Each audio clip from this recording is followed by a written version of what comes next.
নমস্কার বন্ধুরা, উর্মির রান্নাঘরে আপনাদের স্বাগত।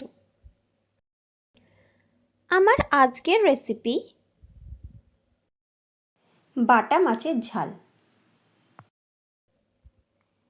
আসুন তাহলে দেখে নেওয়া যাক আজকের এই ভিডিওটি। এখানে আমি 7খানা বাটা মাছ নিয়ে নিয়েছি। বাটা মাছটাকে ভালো করে ধুয়ে রেখেছি। এবারে কড়াইতে সর্ষের তেল দিয়ে মাছগুলোকে ভালো করে ভেজে নিতে হবে। তার জন্য নুন হলুদ দিয়ে দেওয়া হয়ে গেছে। তেলের মধ্যে দিয়ে এবারে একটা একটা করে মাছগুলোকে ভালো করে কড়া করে ভেজে নিতে হবে।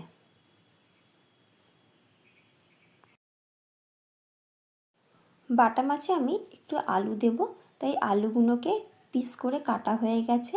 টমেটোও কাটা হয়ে গেছে। সর্ষে দেব, সর্ষেও বাটা হয়ে গেছে।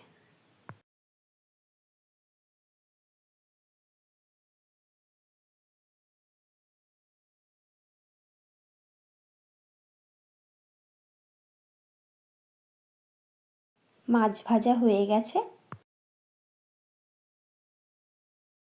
এবারে মাছগুলোকে অন্য একটা বাটিতে তুলে রাখতে হবে। এবারে কড়াইতে তেলের মধ্যে 5 ফোড়ন দিয়ে দিলাম। দিয়ে দুটো মিডিয়াম সাইজের পেঁয়াজকে কুচি করে রেখেছি, সেই পেঁয়াজ কুচিটা এর মধ্যে দিয়ে দিতে হবে। দিয়ে ভালো করে পেঁয়াজটাকে ভেজে নিতে হবে।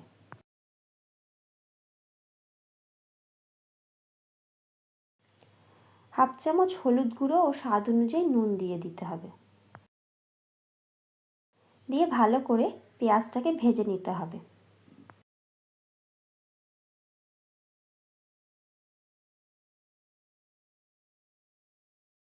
একটা কাঁচা লঙ্কা চিড়ে দিয়ে দিতে হবে।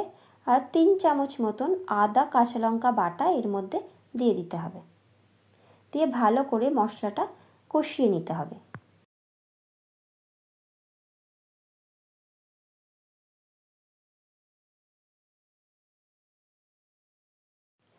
একটা মিডিয়াম সাইজের টমেটো কুটে এর মধ্যে দিয়ে দিতে হবে।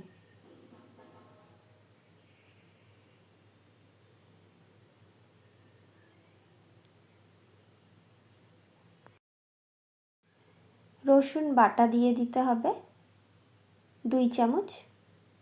দিয়ে ভালো করে মশলার সাথে একসাথে কষিয়ে নিতে হবে।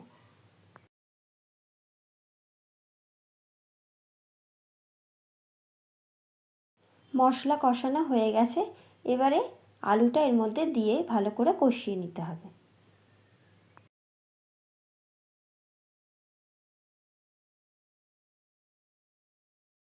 পরিমাণ মতন জল দিয়ে দিতে হবে।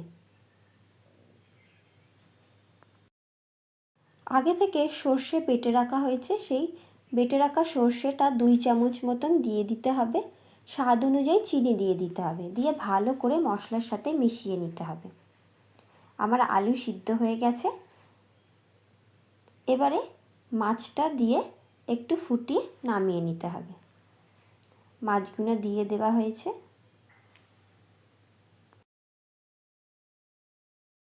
ওপর দিয়ে একটু গরম মশলা ছড়িয়ে দিতে হবে। হয়ে গেল আজকে আমার রেসিপি বাটা মাছের ঝাল।